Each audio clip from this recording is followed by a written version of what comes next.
28 তারিখ শনিবার ঢাকা সোহরাওয়ার্দী ইনশাআল্লাহ। কি রাজি আছেন ইনশাআল্লাহ?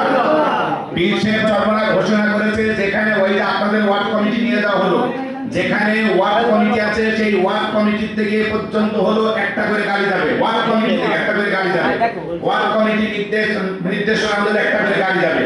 যেখানে বিশেষ চরমরা ঘোষণা করেছে প্রত্যেকটা ওয়ার্ড থেকে গাড়ি যাবে। তাহলে বলা গেল যে যতটা ওয়ার্ড আছে ততটা ওয়ার্ড থেকে আমাদের গাড়ি যাবে।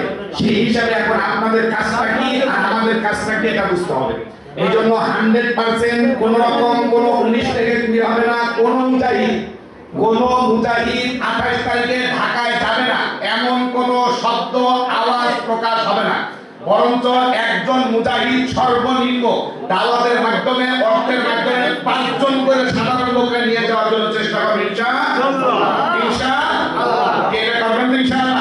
আর আমরা অতি দ্রুতই এই যে আজকে পরে আমরা আজকে রাত্রে সিদ্ধান্ত নিব, আপনাদের আবার যৌথ বৈঠক হবে, সেই যৌথ বৈঠকে আমরা আনব এই মহাসমাবেশকে বাস্তবায়ন করার জন্য। আজ থেকে প্রত্যেকটা মুখে মুখে একই আওয়াজ, একই শব্দ, মহাসমাবেশ মহাসমাবেশ মহাসমাবেশ। 28 তারিখ শনিবার। আল্লাহ কবুল করুন।